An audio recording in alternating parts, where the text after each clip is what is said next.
This is episode 284 of the Books, Shows, Tunes, and Mad Acts podcast. This episode is titled The Knuckleball and Chris Nowlin.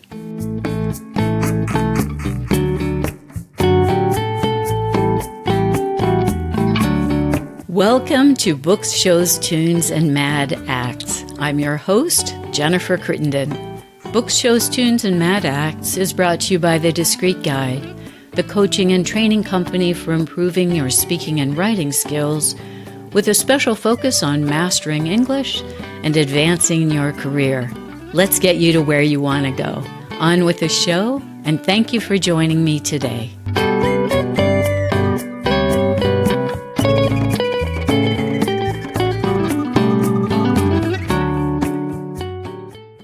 I'm really pleased to welcome a new guest to the show today. I have Chris Nowlin with me of Knuckleball Nation. So welcome to the show, Chris. Yeah, thanks for letting me be here. So Chris Nowlin is the owner of Knuckleball Nation, which he founded in 2008. He teaches the knuckleball pitch at his training facility in Southern California and really all over the country.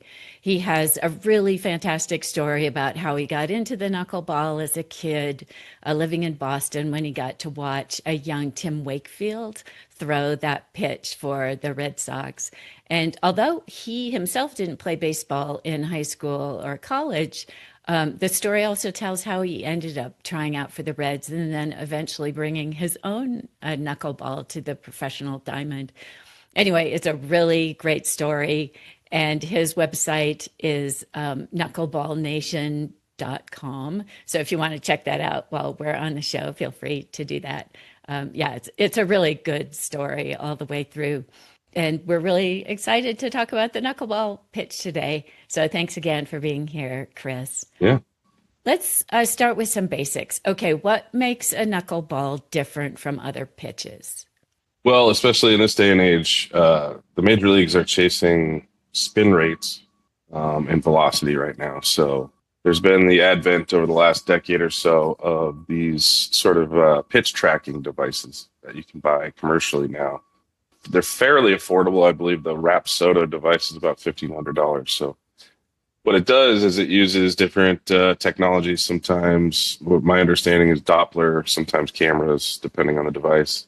And they can tell you everything about a pitch. It's sort of like, sort of AI has entered baseball. So you can go into a facility, you can throw to a catcher, and then you can send all this data that it collects, which includes spin efficiency, spin access, release height, velocity at the, release velocity at the glove, and most importantly, sort of the spin rates. If you're a conventional pitcher, you're chasing the highest velocity you can throw with the highest spin rates you can throw. Same with a sweeper or a slider or a curveball, you're looking for these really outrageously high spin rates. The higher the spin, generally, the more outlier pitch that you have, the bigger chance you have of going to the major leagues. Unfortunately, none of those tracking devices can track anything really under 500 RPM. Oh. Yeah, that's where the knuckleball lives. Right. There is no data on the knuckleball. Oh, I didn't realize that. Gosh, I just assumed that, it would show up as a very low spin rate. So, wow. That's really such a big commentary, right, on where people's minds are at, right, that we don't have it to, right? Yeah, that's interesting. Yeah, I've actually reached out to the manufacturer of one of the most famous trackers, a thing called a TrackMan. It's actually a $20,000 device. Jeez. And it stands on a big tripod behind the catcher. Mm-hmm. I'm not sure exactly what technology it uses to track the pitch, but it is the most sort of trustworthy one according to the professional baseball world. So that piece of equipment is actually designed to show a no read for anything under 500 RPM because the guys who programmed it would thought that would be a misread, thought it would be a mistake. So. Well, in a way, they have a point. Yeah. And so the knuckleball, actually, you're trying to throw it with absolutely zero rotation on the way to the plate, which is obviously antithetical to everything that everybody in baseball is trying to do right now. Right. And when you do that, it creates all sorts of, I think it's an interesting term. It's called drag crisis. Oh. the air hits the rawhide of the ball, the smooth part starts spreading out really smoothly, then hits the seams and creates all sorts of turbulence. Oh. And the turbulence pushes the ball around 3 or 4 times on the way to the plate. So it's the only pitch that can break more than once. And it's almost entirely unpredictable. There's actually a way to track it a little bit. It's almost entirely unpredictable. And so that's the issue right now is everybody's chasing velo and spin rates while the knuckleballer's doing the exact opposite. And he's not even on the chart because the machines can't really track it. Now, there are machines that can track it. Some of the pro ballparks are equipped with something called the Hawkeye or a Yacker Tech. These are all sort of names. They're just brand names for these devices. But in the pro ballparks, they'll have a series of cameras around the park itself. And the cameras will watch the ball go in, and then a program will break it down. So that's the only system I've ever seen actually track the spin rate of my knuckleball. So to put it in perspective, a really good major league fastball is about 2,500 RPM. Okay. Where in my knuckleball, I average 65 RPM. Right. And you're testing, or the tool that they're using is at 500. Yeah. So there's a big gap there, right? The ones in the facilities can't track things under 500, but the ones in the pro ballparks can. So it's not very accessible to the average guy. Right. So today in baseball, if you really want to get signed, you just go into one of these facilities that has one of these devices. You track 30, 40 pitches, and then you just send that data to a scout. The scout doesn't even have to look at you anymore. Yeah, that's weird. I didn't know that was true, right? Yeah, that's also, I mean, technology changes everything, but that's also weird, right? Because we have a mental image of a scout sitting in the bleachers taking notes like that. Well, I think scouts are less the guy, smoking a cigar in the stands anymore, and it's more, a kid right out of college who knows numbers. Right. Yeah, more of an analyst. Yeah. Yeah. Yeah, it's such a funny pitch. I do think of it as having just more character than other pitches. Yeah. So I'm a big Padres fan and a big Jesse Agler fan. He's the radio announcer, the play-by-play announcer for the Padres. We're lucky enough actually to have a knuckleball pitcher on the Padres this year. And so whenever Tim Waldron comes up, then Matt Waldron, Jesse will say, no one knows where it's going, not the hitter, not the catcher, not even the pitcher. Yeah, so you talked about this erratic behavior as it heads toward the plate. Yeah, so what has kept you interested in this pitch for all these years? Well, really, like my bio says, I was inspired by Tim Wakefield as a kid. I had an incredibly powerful experience being at Fenway Park. I was an impressionable age. I was 11, maybe 12 years old. Yeah, perfect. I snuck down behind the backstop on this summer night, and East Coast is humid. It's hazy. The green monster is sort of fading into the humidity in the background, and there's this landmark in Boston called the Sit-Go sign, and that's blinking off in the distance. And it's massive. I was just in Boston. Yeah, sorry to interrupt. Yeah, that thing, it's the largest thing in Boston. It's sign. Actually, and it's so iconic that the company doesn't pay for it anymore. The city took it over, so it keeps it running. Oh, that's wild. Yeah, and so that's blinking off the distance, and Wakefield is taking a no-hitter into the ninth, and I was snuck down into the season ticket holder seats with my friend, and I just saw that thing dancing around, and I was, it chose me. I didn't choose it. That was, one of the most impressionable moments of my life. I just thought it was magic, and I knew I had to figure out how to do it. And back then, the internet didn't really exist. That wasn't really a resource. Luckily, my father actually showed me the right grip. The Boston Globe ran a picture of Wakefield's grip that week because he had just joined the team, and he was on fire. Yeah, sounds like it. I think he won 16 games in a row, something like that. But, sheesh. He was throwing it pretty slow at that time, and so it was very visible. And then I was a basketball player growing up. I didn't play baseball. I got to college, and to sort of blow off steam, I would sneak into the athletic facility and throw knuckleballs into a sock net with some headphones on. And I got really good at it over the years of being at college, and my buddies found me, and they, told me about a tryout for the Reds, which ended up changing sort of the trajectory of my life because I showed up without ever having played, had no clue what I was doing, and I threw a bunch of strikes and struck some guys out. And, the cross checker there, he told me that I should go chase this thing down. So I moved, out of college. I was eyeing maybe a career as an immigration lawyer. Oh. And I decided, I'm going to go take a swing at baseball. So I sold everything on the front yard of my college house for about $500. I drove to Phoenix, Arizona, got a bartending job at Red Robin, and I used all my time that I had to try to learn how to pitch and teach myself. So I would sneak on the high school fields, and eventually, very oddly, before I even became a pro, I made friends with 2 minor league pitchers, and they taught me a lot.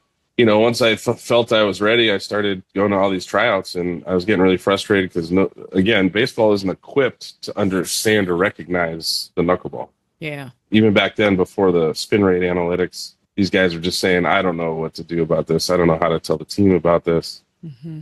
They said, it's really cool. I'll give the team a call and see what they think. And, nothing ever came of it because I had no background. I had absolutely no pedigree. And then one day I go out to a tryout, and Charlie Hough, 25-year Major League knuckleballer, one of the very few men on earth that could help me, happened to be there. Oh, wow. He was meeting a friend, and he saw me throw, and he actually gave me the greatest compliment. I still carry this with me. He called me horse shit with potential.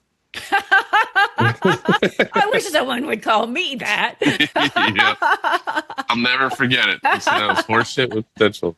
And I was so excited to hear that. Yeah. And he gave me his phone number, and he said, hey, kid, call me in 2 weeks. And I said, sure. And, I set an alarm exactly 2 weeks later. I gave him a call, and he said, hey, we're all working on the knuckleball. Come back out here. I was living in Phoenix. Charlie lives here in Los Angeles where I live now. I see. And so I drove my dilapidated Jeep 6 hours out there, and it happened to be R.A. Dickey was there that first day. We were sort of like a knuckleball lab.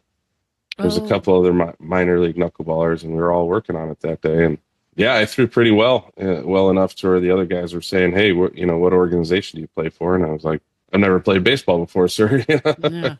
And so that was sort of my introduction to the fraternity. And I learned from Huff pretty religiously for a few months. And then he told me I was ready to go play professional baseball, and he helped me make a few calls.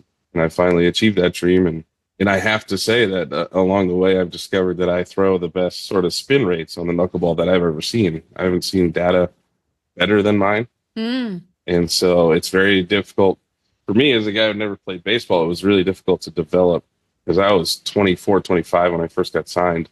I was an old guy as far as the minor leagues were concerned right off the bat.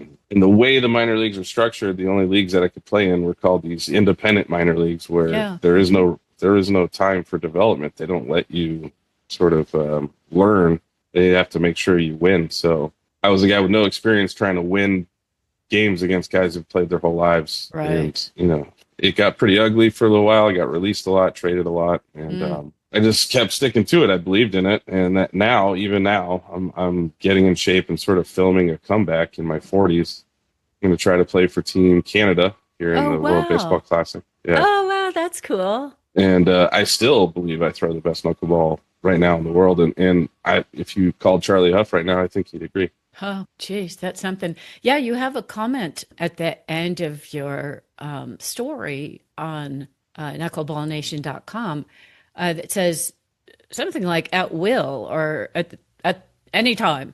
Yeah, at will. That's what you say. I can fire off a 70-mile-per-hour butterfly with less than 40 RPMs on the Rapsodo. So the Rapsodo, I guess, is a measuring device. That was written a little bit ago. So the Rapsodo, for a moment, did track the knuckleball a couple of years ago. And now it's kind of that ability, for some reason, it was written out of their program. Right. It's just such an indicator, right, of the attitude. Yeah, it's amazing. And so now the pro ballpark sort of trackers, the ones with the cameras that I trust now, I would say it's about 65 RPMs.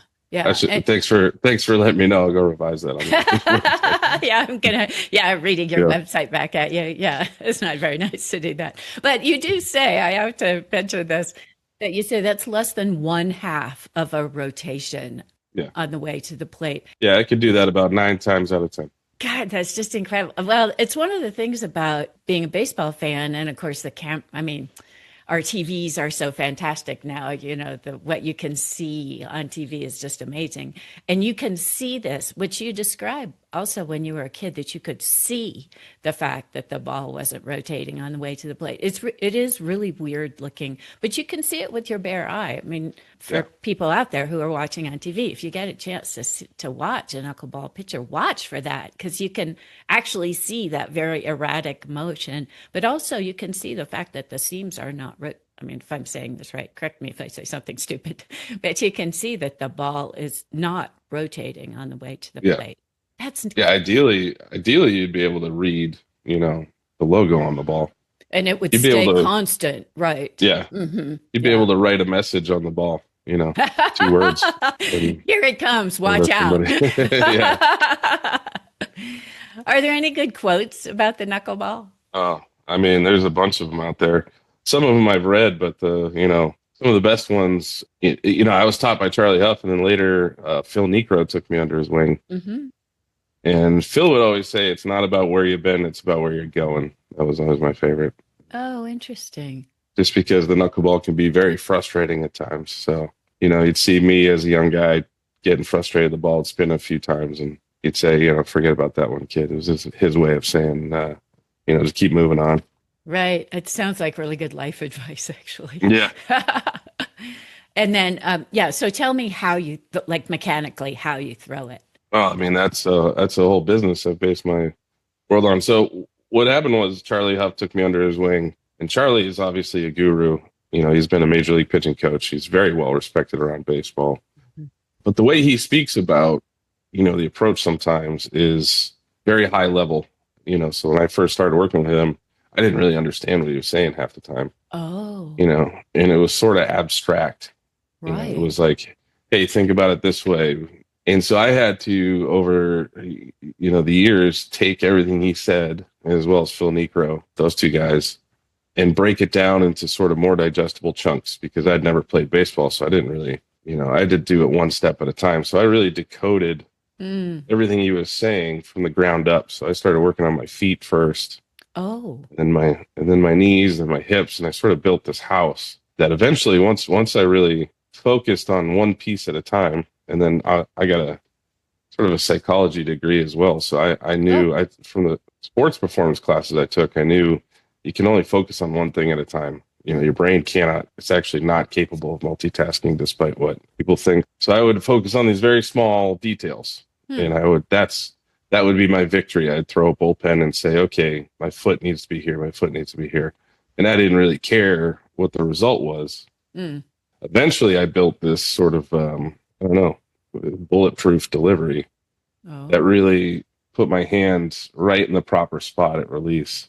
Uh-huh. And so, I mean, the way you throw the knuckleballs begins with the feet. So it's a really long discussion. But I mean, if you want to cut to the chase, your feet have to work properly, your knees, your hips, all of that, all at the right timing. But if you do it all right, then, up at the hand, you dig your fingernails, your 2 fingernails, pointer and middle finger, into the ball, rawhide of the ball. And you don't touch any seams with the rest of your fingers. You clear your thumb out of the way. And then just at the right time, the ring finger and the thumb, and maybe your pinky, depending on what you do with it, it's kind of useless in this whole approach. But these 2 fingers clear out of the way. And then, your 2 fingernails kind of drive the ball out of your hand. It sort of feels like it's like a seed spitting out of your hand. Oh, yeah. Okay. Because all 4 points of contact still have to be there, because if one of them leaves too early, the ball loses. It'll spin. I see. It's sort of I talked to some other knuckleballers. There's not many of us, but it's sort of like a religious experience when it's done right. Because it's so strange. It's so strange because your balance is proper, and then the ball kind of it pops out of your hand. That's one way of saying it. Or Charlie Hough says it squirts out of your hand. Oh yes, that's what it's sort of an ejection. Yeah. Yeah, an ejection. And then people believe, there's a mistaken belief that you sort of drive your fingernails through the ball. But with slow-mo video, we understand it actually just kind of pops out. And your fingers are still kind of crooked behind the ball. And so people believe you drive your fingernails through the ball because on the fall through, your hand flattens out. Yeah. After you release it. Right. Because just because of the sheer velocity of your arm. Right. But it actually just kind of squirts out, and your knuckleball grip is still there. It just kind of pops out. So I'm wondering, are newer balls, like I presume what you're trying to do is not have anything cause spin except the seams? No, so you don't want. I mean, you want to avoid the seams altogether. Okay, so you're trying not to trigger them, so to speak. Yeah, So what do you try not to newer, antagonize them with anything. So right? Because it seems like a lot of times with the other kind of pitches, they kind of want, like pitchers want like messed up balls because then they'll spin more. yeah, that's actually I'm about to release a social media post about this. It's very interesting. Pitchers, conventional pitchers would love a scuffed up ball. Right. So that's why in the major leagues you see, especially now, not years past, it hasn't been so strict. But anytime the ball hits the dirt, they change it out Yeah. now. And that's because they think the pitcher's going to use to cheat, because of course he would if he got a scuffed ball back. You know, Greg Maddux would talk about it in interviews how much he Yes. loved the scuffed balls. Uh-huh.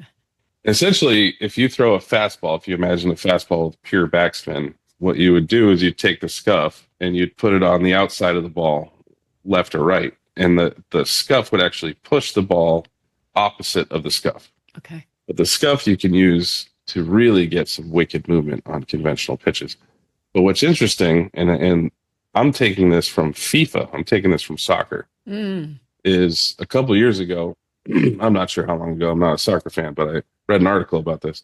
FIFA came out and said, look at our beautiful new soccer ball. It has no seams. Look at this thing. And they had an issue because guys were kicking knuckleballs. Yeah. And because the ball had no seams, it was moving more, right? So the newer, more round ball was creating more drag crisis, and their goals scored was going through the roof because this ball was so unpredictable.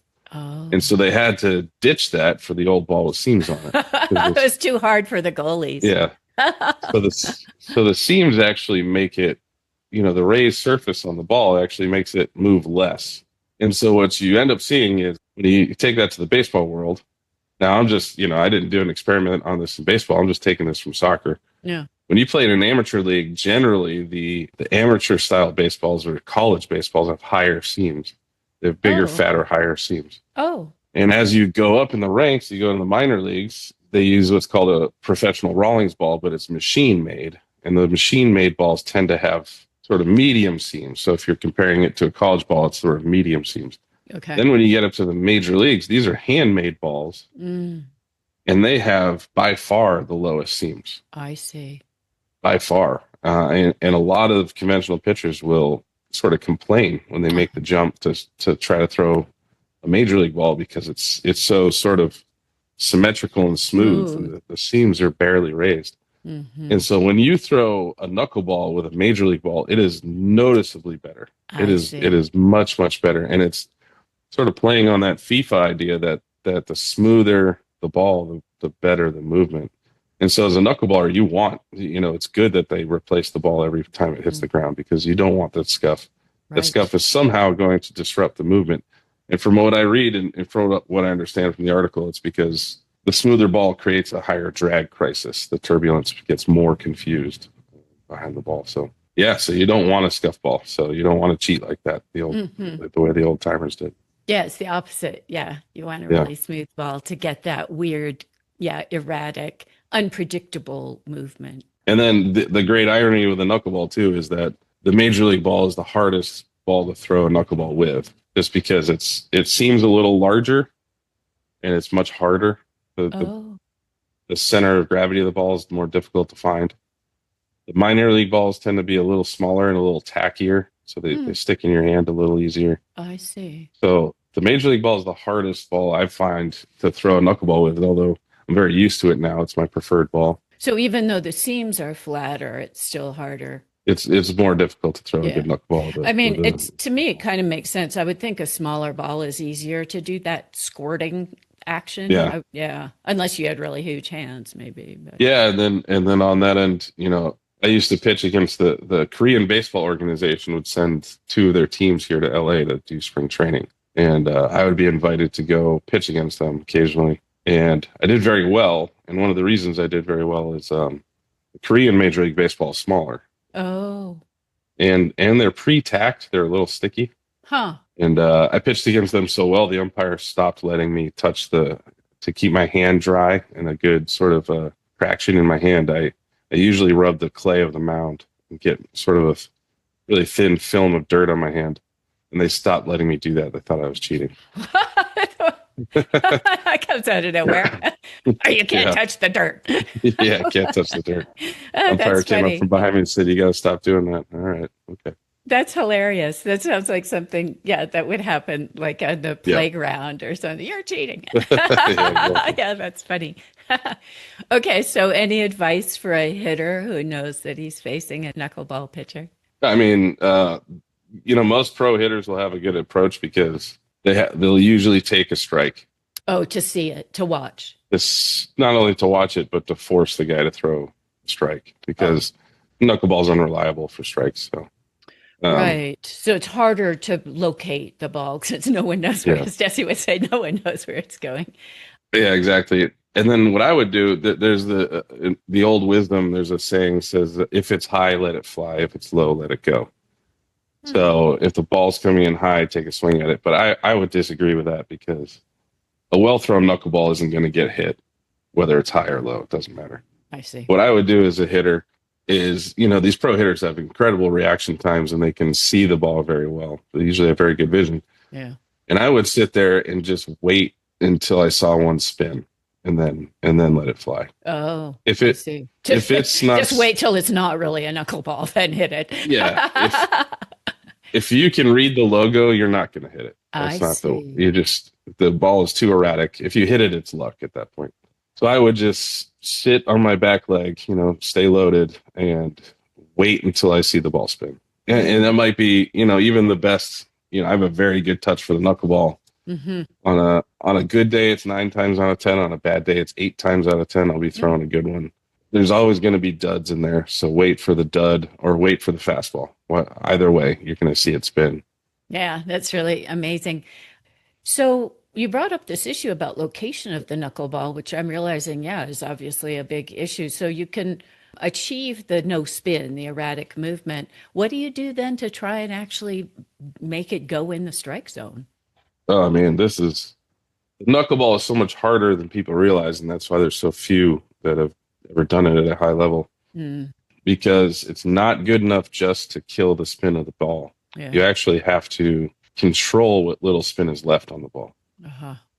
So the ball is always going to spin just a little bit. It's very rare, that these RPM trackers will show you the lowest RPM I've ever achieved is 8. Whoa. Right? So that means it is spinning. It's not, I guess, yeah. It's not completely dead in the air. Now to the naked eye, it looks completely, dead in the air. But there is going to be a little bit of a turn on the ball, even in a well-thrown knuckleball. So what you have to do, and what you have to understand about the knuckleball as well, is it's not exactly unpredictable. It's going to, like any breaking ball, it's going to follow the rotation that's on the ball. Okay. So that's the overall arc of the pitch. And obviously, if you throw with low enough spin, it's going to dance around while it does that. It's going to kind of jolt back and forth. But if you put a little bit of forward spin on the ball, the big break is going to go down. Okay. You put a little side spin on the ball, it's going to shoot off like a slider. Now, here's the interesting thing: is if you put a little bit of backspin on the ball, unless you've thrown it really hard or you've gotten really lucky, the ball's not going to go up for you. It's going to try to go up, but gravity is going to be pulling it down at the same time, and it makes it very flat. Good point. So there's two sort of forces that play on the ball on that one. That makes the pitch very flat and very hittable. That's why you see a lot of knuckleballers. They'll have very low batting averages against, but they'll give up a good share of home runs because that little mistake of the ball coming out with very little spin but going backwards ends up being hittable. Yeah. And then the really interesting one, if it spins like a football, it'll actually corkscrew its way into the strike zone. Okay. Yeah, it's really kind of mesmerizing. It'll make a loop-de-loop. Wow. But the point is, it follows the rotation. So what your job as the knuckleball pitcher, in order to throw the most strikes, is to throw it exactly where everybody else doesn't throw it, which is right over the middle of the plate, high. And you have to make sure the ball's coming in with a little bit of forward spin. So that's, when people come to me in my clinics, they look, I can eliminate most of the spin. I go, great. Well, now you have to control it this way. Right. and the look on their faces. And when I received that news from Charlie, I was like, no way. Like, how can anybody be expected to do that? Right. But that's really the standard. In order to pitch at the highest level, you have to be able to place that ball right at the top of the zone, spinning forward. I mean, rolling forward. I shouldn't say spinning forward. Yeah, it's a really good point, actually, because I think someone like me has probably gotten the impression that the knuckleball is just this wacky thing that you throw that, is unpredictable. But it sounds like actually it's a really precise pitch if you want to be successful with it. It's extremely precise. And then the difficulty in what I really ran into, especially when I started playing professional baseball, is you get all sorts of adrenaline when you go in there. And you are jacked up. I mean, your thoughts are going a million miles an hour. There's thousands of people in the seats staring at you. It's a very pressure-filled, very lonely place. Mm-hmm. And you got to pull off this extremely delicate and precise release while battling the elements, the heat, but mostly your own adrenaline. Yeah. Yeah, I have to say, when I watch pitchers get into trouble, and I just don't know how they do it. I honestly don't know how they can perform under that kind of pressure. I mean, I do a lot of coaching with people who are working on public speaking, and so, they experience that fear that we get of performing in front of other people. But it's really pretty minor compared to what the pitchers are facing, the scrutiny that they're under, the pressure that they're under, the cameras, the crowd, their teammates, right? And yeah, I think a lot about how is this, especially a young person who's just coming up, how Yeah. are they able to pull off this physical feat when, you're probably trembling, your legs are probably shaking. I mean, I Yeah, honestly don't know how they do it. you can't feel your legs. Yeah, And you're that's what a lot floating. of them say is I couldn't Yeah. feel my legs. Yeah. Can't feel your legs. You have so much adrenaline, your arm moves very fast. Everybody throws harder in the game. Uh-huh. Everybody understands that, you go to one of these facilities, and if you're chasing velocity and you hit 95 in a facility, those scouts will sit down and give you 98 in a game. They'll say, Uh-huh. okay. And that's really helpful for a guy throwing hard. But Right. when you come in with a knuckleball, suddenly your knuckleball release is off by half an inch, and that's disaster. Mhm. So yeah, that's one of the more difficult parts of it. And the things I tried to glean off of Charlie Hough and Phil Niekro is it seemed like they didn't care. That was their superpower. Oh, that was their, oh, Yeah. whatever. I'm just out here throwing the ball. Who cares if we win? Okay. All Yeah. right. I mean, maybe that's a pretty good Yeah. trick, right? Both of those guys, I got to meet my heroes essentially. I had Charlie Huff's baseball card taped to my wall as a kid after I fell in love with the knuckleball. So, I meet this guy, I go, okay, I got to figure out how he did it. And it just turns out, I think he just didn't care. I think that's the secret. That's hilarious. Good. Yeah. Right? And I'm just Whatever thinking, works. I'm thinking, wow, he had some laser focus. He doesn't have focus. He's just a Huh. guy. And you get that impression because he just doesn't seem to understand how big of a deal he is. Uh-huh. He doesn't really think it's that big of a deal. Uh-huh. And I think he just carried that onto the mound with him. Well, doesn't take it all so seriously. Yeah. Yeah. But it Yeah. seems that's my big takeaway from it. He had no secret, no trick. He wasn't built differently than anybody. He just thought, it's the baseball game. Who cares? Well, it is true in my coaching that I talk a lot about the stakes, like really thinking seriously about what are the really stakes, how high are the stakes for this? Yeah. And, for a speech, they're not that high, right? It's not like Yeah. for debt, right? And, it's going to be over in 24 hours. I mean, so yeah, putting things properly in perspective, I think can help us. Yeah. I mean, so actually, my professional debut went something like this. So it was the first time I ever pitched in a real game on a big diamond. Okay. So imagine I'm a basketball player coming into this different. Yeah, that's the other thing. The mentality of baseball is a crucible. And I was completely unprepared for it. But what had happened was during the spring training for this team, the Lincoln Salt Dogs in Lincoln, Nebraska, Yeah, so great. they often win minor league ballpark of the year. Beautiful ballpark, big jumbotron. And I was really, really spoiled with my first pro experience. So I go up there, very well run organization, and I end up making the team. I beat out maybe 10 other guys, and I'm staying quiet about the fact I'd never played baseball before. Sure. So much so that one of the friends that I made in Phoenix, luckily, he got signed to the same team.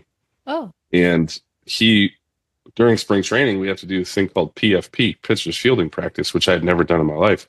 Oh no. And I had no idea. The ball, I mean, there's two balls flying around the infield. It's this very coordinated practice. And I would stand behind him in line and he would tell me what was happening. He'd say, hey, go get that ball, throw it to first, put your head down and run over there. Okay. And it was the only reason I didn't look like a moron. Yeah. Was he was on the team. But it's like a scene out of a movie. Yeah. After one of the practices right before the season started, the manager comes out in the locker room and says, hey, we're all showered up. And he says, hey, throw on your red jersey and go up to the luxury suite before you leave. Okay. And that's all the info I got. And I'm the eager, new guy. So I'm the first one up there. So I'm in my jeans and I have this red jersey on and like slick combed hair because I just got out of the shower. And the luxury suite had been turned into a TV studio. And there's a big green screen and all these lights and there's a crew of people there. Whoa. And I walk in and they say, hey, are you a pitcher or a hitter? I go, pitcher. And they throw me a ball. And this guy positions me in front of the green screen. He goes, give me 15 seconds. And I'm like, 15 seconds for what? And he's like, yeah, just, 15 seconds. He doesn't really explain it. And then I can see through the lights, the other guys are starting to come up into the room. And I'm just confused as to what's going on. Yeah. Turns out that was my Jumbotron intro. Oh. So I'm actually trotting into my first game ever, and the Jumbotron comes on, and it's just me confused asking questions. Oh, that's horrible. Well, you got that under your belt, right? Like I always say, okay, that one's done. So there's a little bit of levity. So I see that, and I'm kind of laughing to myself. And that was the only kind of levity in the whole situation. I got out to the mound. I couldn't feel my legs, couldn't feel my arms. Yeah. I was so nervous, it was hard to see, and there was like 7,000 people in the stands, something like that. And that ballpark doesn't hold that many people, so it just felt huge. It felt like it was Yankee Stadium. Yeah. And I went in there. I think I walked the first guy. I struck out the second guy, and then rolled a double. I rolled a double play. I had a 1-2-3 inning essentially. Oh, nice. Yeah, and I walked off, and the manager who had managed in the major leagues before, his name was Tim Johnson, stopped me at the top of the dugout, and he said, "That's enough for you today, kid." He saw how scared I was. Oh, because that's what a good manager sees. Yeah, so success, stop now. Yeah. Yeah, exactly. Yeah. He said, all right, that's it. You're done today. Mm-hmm. And I remember sitting in the dugout and just like trembling and being like, what is that? And it's completely different than basketball. The game moves around you and you read the game as it's sort of this organism, and then you kind of like make your move. And it's never the same. It's sort of a snowflake situation. Every time down the court's a little different. Guys are in different positions. For baseball, they give you the ball and said, hey, that's it. It's you. Everybody's watching you. I know. That spotlight. It's amazing. Yeah. Yeah. And at least in basketball, I say that too to my public speaking clients, is try and move a little bit. Try and release some of that adrenaline in your body. Basketball, you're running. Yeah. You have no real time to. Right. You don't have so time to, so you can shake all that out. But and the pitcher's mound, it's kind of the opposite. It's very still. Yeah, no one's still around you, right? Yeah. The entire opposing team is staring at you to see if they can pick up any clues. And your own pitching coach is staring at you to see how nervous you're getting. But along that, I had a few good outings at the beginning. And then I had a train wreck of an outing, and a lot of it wasn't even, my fault. I had, my first real bad outing was a guy hit a bloop double with a broken bat, and it sort of started this cascade. Yeah. And I remember the game just sped up. I just said, like, this is just getting way out of hand. And when you have that kind of bad experience in front of a crowd, you realize that it's not that big a deal. Oh. And then over time, you just realize, that doesn't, if I have a bad outing, it's just, people go home, talk about it for the night, and then it's forgotten about the next day. No big deal. Yeah. Yeah. No, and I think that's great advice. Same thing for if you give a speech or a talk or presentation that doesn't go well. Yeah. Think about what did Phil say? It's not about where you've been. It's where you're going. And the problem, though, is with the knuckleball is that when it goes wrong, it looks really bad. It looks like you're throwing this ball 65, 70 miles an hour, which is very slow. Sort of softball lofting up there and getting smashed. Yeah, so it looks comical. It looks like, there was an article written about me by the New York Times. It was actually pretty bad. Oh, no. They said it looked like they called a random fan out of the stands to pitch against pros I see. because, early on there were days where the knuckleball wasn't so good or I was walking too many guys and, the average person, it looks really bad when it goes bad. Which also might be part of the issue about sort of I don't know, lack of embrace of the knuckleball as a Yeah. real pitch, right? And that might Mhm. be part of the problem too, is you have to throw it well or it's not going to look good. And so people don't want to chance that, right? But yeah, just imagine you're a baseball executive and your dream is to be a GM one day, and you put your stamp on a guy that throws a knuckleball and he goes out there and looks really bad. Hmm. Everybody's afraid to take that leap for their own sake. It's risky. Hmm. Yeah. Yeah. So for fans who are watching a knuckleball pitcher on TV, what are some of the things that they can look for? Like, how can they see if it's working or not working or, what's happening with it? Well, first of all, if the catcher's having trouble, Okay. that's that's number one. Yeah. Number two, if the knuckleballer's having a mediocre day, you're looking for depth. So the ball should drop a lot. Oh, Ball's dropping a lot, then that means he's likely getting on top of the ball. The ball's kind of rolling forward. okay. And that's the most competitive approach with a knuckleball. So depth would be number one, just because that standard view of the ball from center field when he's pitching, that's what you can see is depth. Oh, okay. Right. Hmm. Yeah. That's what you'll see with the position of the camera. Now, obviously, if they show slow-mo, you can see if the ball's spinning or not. Now, here's the tricky thing is, the ball's got to spin basically less than one rotation on the way to the plate to be an elite knuckleball. Right. And then you might run into trouble when you watch Matt Waldron. The ball spins quite a bit when he throws the ball. I was just going to ask you about him. Yeah, because sometimes people will say, well, he's not a true knuckleball pitcher. And I don't really know what they mean. Because, he has other pitches, but I don't think that's what they mean. Yeah.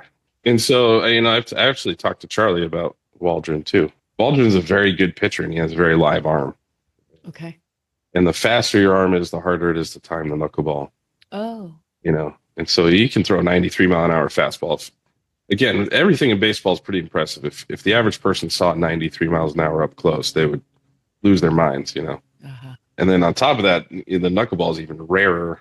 And that's very, like, to me, it's like religious to watch it.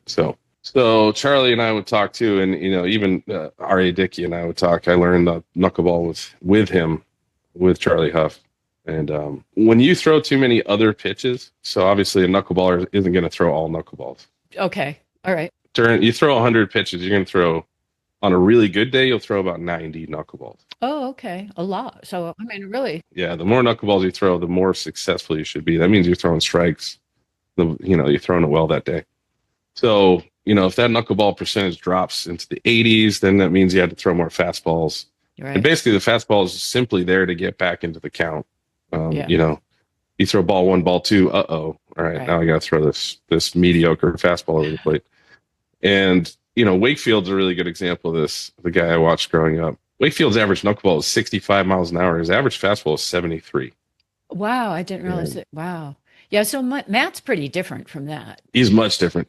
And R.A. Dickey kind of changed the knuckleball for everybody. He turned it into this really hard thrown thing. Yeah, which I've heard that's what Matt throws it hard. Yeah, that's what I've Very heard. hard, yeah. Matt can throw it up to like 84 miles an hour, which is to throw a ball off your fingernails that hard. That's very impressive. I see.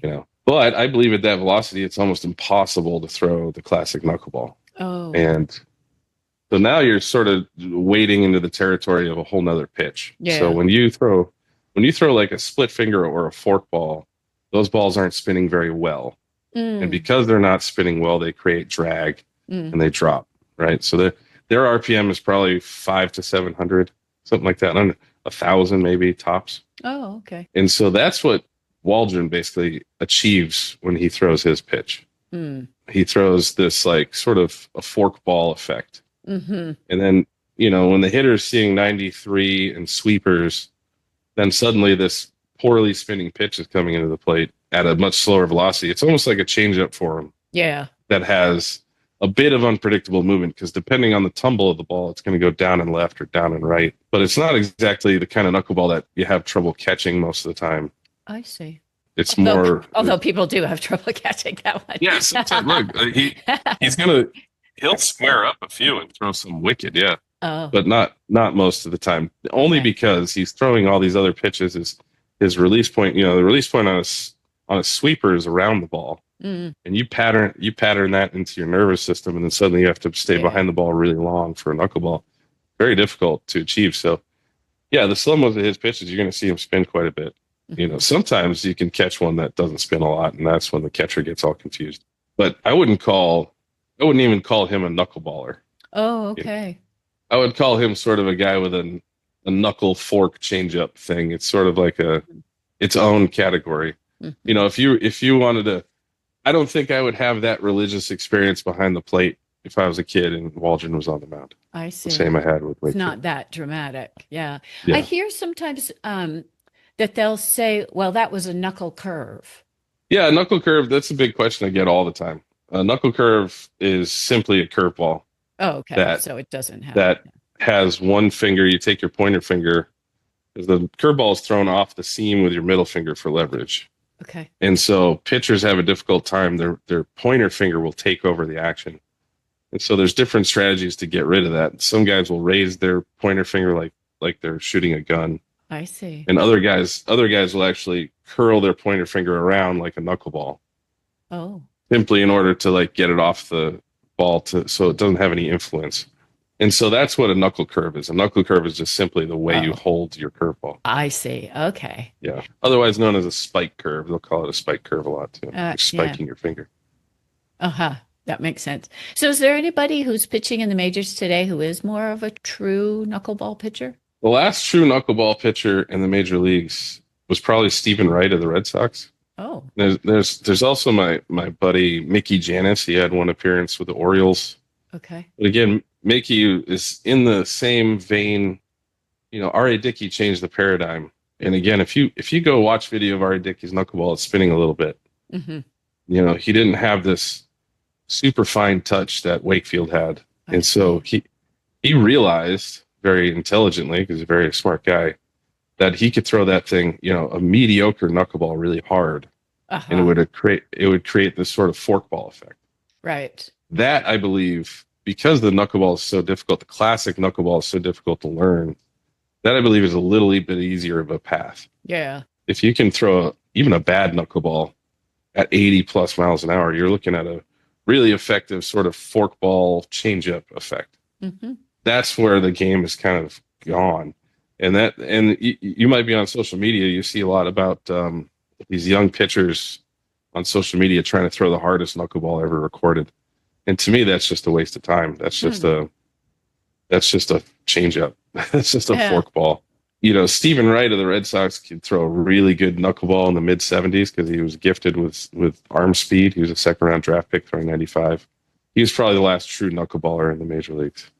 One of the things I wanted to ask about was damage to your arm. So, yeah, sometimes knuckleball sort of has this, I don't know, not reputation maybe, but sort of has an aura around it as something that you can turn to when everything else has failed, right? Yeah. But setting that aside, I've wondered, we're just seeing so many young damaged pitchers, right? Throwing their arms out. Everybody's getting Tommy John. Sometimes they're doing it, proactively at a really young age. And it raises a lot of questions for me as a fan and as a mom. Well, again, that's where the money's going. Okay. Mm-hmm. Because, like I said, all these facilities have these tracking devices. Now, inside a lot of these facilities, you're going to find velocity development programs, which emphasize, strength. So even right now, I'm making a comeback.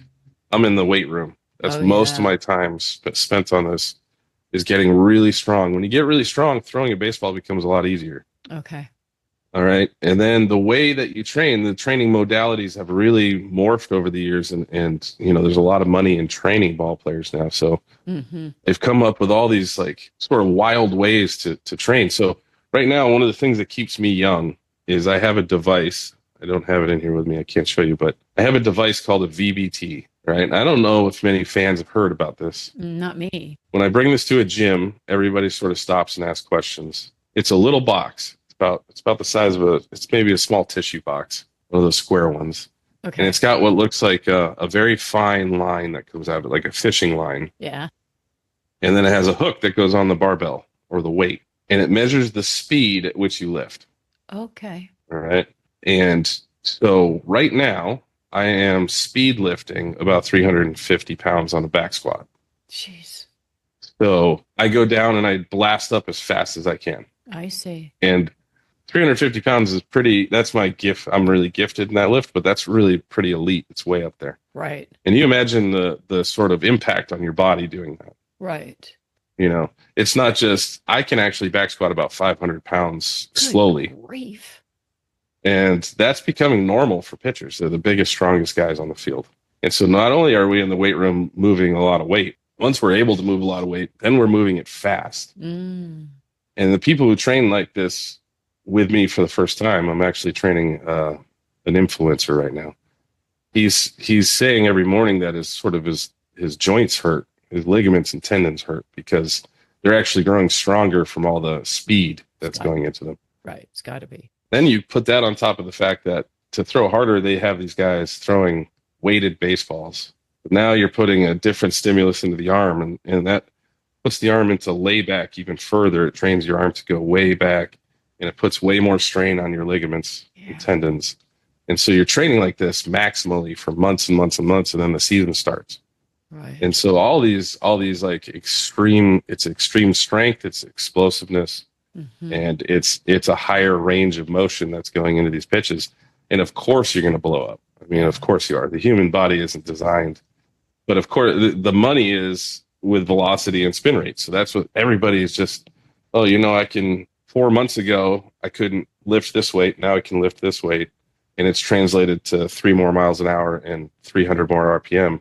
I'm climbing the ladder. One day I'm going to hit these major league metrics, and that's when I'm going to get, the money in the major league job. So that's what everybody's chasing, and it's blowing everybody apart. I mean, it's inevitable. So though that kind of training is still effective for knuckleball, it sounds like you're saying. So throwing a knuckleball doesn't necessarily save your arm, right? So, it does. It but not to the degree in which people think it does. I see. You're still throwing the ball. You're still putting a lot of strain in your back and your hips. Your arm isn't going through this extreme layback in tension. So you can throw about 20% more than other guys. And it's highly unlikely that you tear the TJ ligament, the dreaded Tommy John ligament in your elbow. The one that Shohei Ohtani's tore twice now. Yeah. Now you can see why Ohtani does it. He throws 100 miles an hour. He's 6'4". He moves so fast down the mound, so explosively. And if you watch him lift weights, he's deadlifting 600 pounds pretty easily. He's a very strong guy. Wow. So all that strength is going up his kinetic chain and out through his arm. And for a moment, all that energy goes right through your Tommy John ligament. Your entire body weight, all the speed you've gained. For a split second, it goes right through that tiny ligament on its way out of your arm. And that's why that's the weak point. That's the sort of the weak link in the chain. Yeah. And you see that break all the time because of all the extreme torques. But with a knuckleball, you're not going to get into that extreme layback. The one injury you have to worry about, well, actually there's two. It's kind of absurd. One of them is a broken fingernail. Yeah, right. I know. I know. Yeah. It's like professional guitar players too, like classical guitar. I always think like, what do you cancel? I broke my nail. I don't know. You can break a nail and it will put you on the disabled list. Phil Niekro told me that was the only time he went on the disabled list. That's hilarious. But more recently though, technology and everything's getting better. So actually I have a buddy of mine, his name's Alex Blandino. He played 3 years in the major leagues. He was making a comeback as a knuckleballer. And he broke his nail in the minors, and he just went to a nail salon, and a lady put a silk screen on it and a fake nail. So now there's ways around it. Now, that was allowed. That's okay to do that. I don't know if that's exactly allowed, but I don't think the umpire is looking at your finger. I don't think he knows to look for that. Well, and it's not So, like those acrylic nails that go out yeah, 4 inches and are yeah, purple exactly. with sparkles. So Uh-huh. it's broken fingernails, and then the other one that's actually bitten me is in the same place where your Tommy John ligament lives, which is the inside of your elbow. It's called the medial epicondyle. It's the bony prominence right in the inside of your elbow. That's where the Tommy John ligament lives, and that's where it tears. But also, that's where the forearm flexor muscles anchor, which curl your fingers in to your hand. It was what makes a fist. So all those forearm muscles on the bottom side of your forearm anchor right there at the same spot, right on top of the Tommy John ligament. Oh. And because you crook your hand and kind of squeeze the ball, you can develop tendonitis there. Uh-huh. And Charlie got stung by that once in his career. And so they made fun of him a lot because he would always be smoking a cigarette and eating a donut. And he would be doing these very, very simple, we call them prehab exercises with a little band to just strengthen that little connection right on the elbow. Charlie didn't lift weights. I know that. Mm-hmm. That's what we do these days, not back then. Mm-hmm. He did these. He's religious about telling me. Even when I started years ago, he said, "Hey, start doing these elbow exercises to insulate yourself from tendonitis." And then 1 year in independent minor league baseball, bang, I got it, and it basically ends your season. It's 6 months of recovery. Oh boy! Yeah, it happened in the third inning of a start. Threw one ball and that was it. I was like, wow, that hurt a lot. And then the big scare is that's the Tommy John ligament because it's that's where it hurts. And then the trainers quickly go, no, calm down. That's just tendonitis. But still, long recovery time. Yeah, very long. And what's wild about that one little spot is it doesn't prevent you from doing anything else in life. I could pick up a deadlift bar. The only thing it does is when your arm goes into what's called valgus stress, which is that layback. Yeah. Is it starts screaming at you. So you can do anything else. And everybody goes, "Oh, you're injured? You don't look injured." You go, "Well, I couldn't even throw you a ping pong ball right now." I see. Wow. And that's the same with the Tommy John ligament as well. That's why Shohei can still be a hitter when it's torn. It doesn't affect your ability to do almost anything else. Yeah, it's really fascinating to watch this training. I think about this issue about getting stronger when I watch Manny Machado play, because he also does a lot of weight work.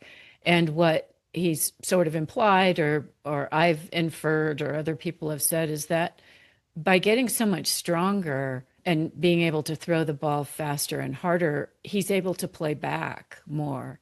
And further back from third base than normal third basemen do. And so, it's really translated into a different style of playing third base that, has worked really well for him. So, it's interesting to see baseball evolve, right? As technology comes around or our learning changes. It's interesting to watch the game evolve.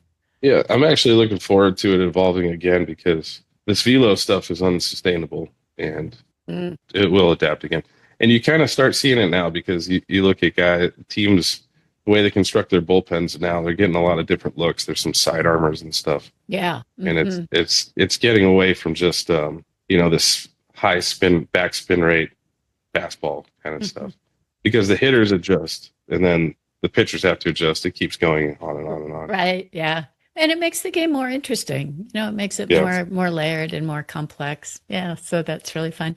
Well, I'm really out of time here, but I did want to ask you one last question, and that is if you're a parent out there or a coach or someone who's involved with a kid, how would you assess whether or not they might be a good knuckleball pitcher? So simply the ability to throw a ball that looks even remotely like a knuckleball off your fingernails is a very difficult thing to do. And I don't think you can teach that. I think certain kids will just be able to do it. I see. For whatever reason, I fell in love with the knuckleball.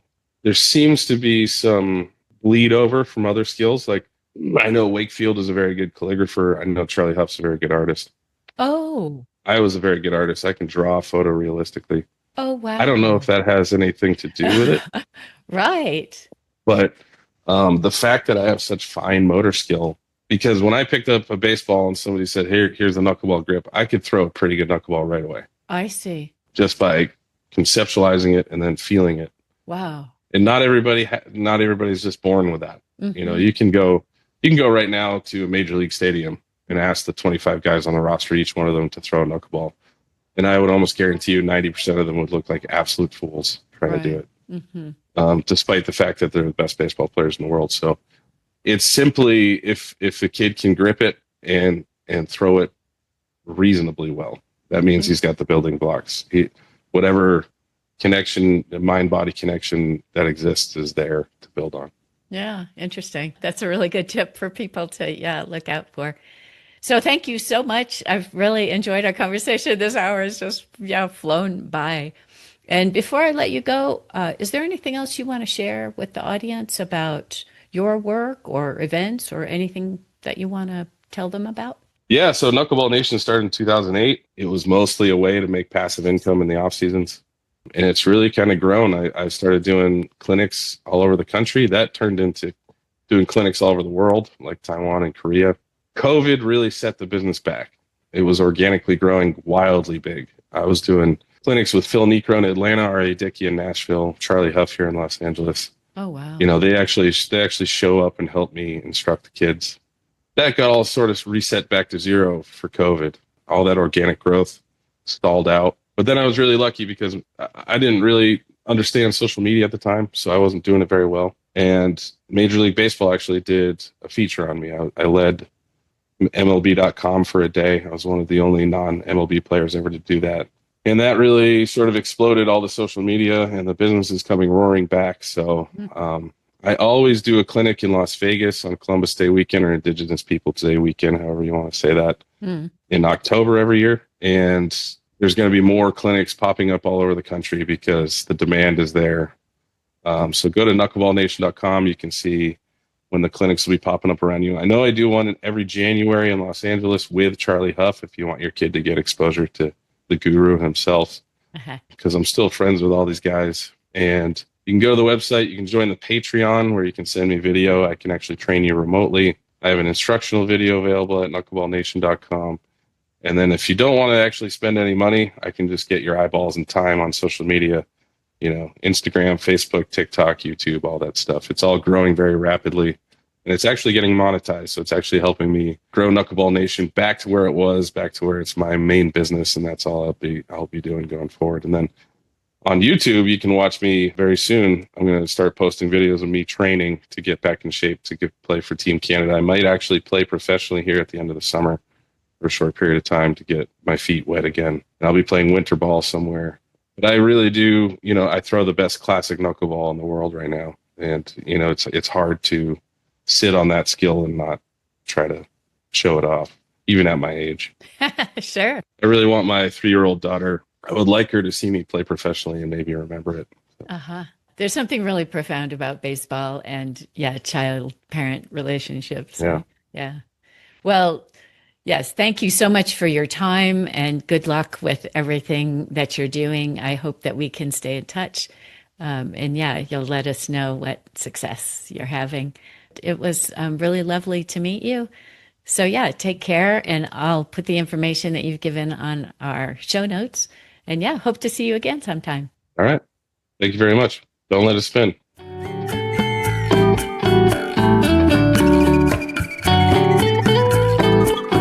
Thank you for listening. Hope you enjoyed the show. If you'd like to support us, we'd welcome your donation on Venmo or PayPal or whatnot. Links are in the show notes or on our website, Books, Shows, Tunes, all one word, .discreetguide, all one word.com, under the support tab. And hey, while you're there, drop us a line and tell us what you thought of the episode. We'd love to hear from you. Books, Shows, Tunes, and Mad Acts is brought to you by The Discreet Guide, the coaching and training company for improving your speaking and writing skills, with a special focus on mastering English, career advancement, and executive presence. Let's get you to where you want to go. Lastly, a shout out to Podomatic, our great podcast hosting platform, and to Quincas Moreira for the theme music.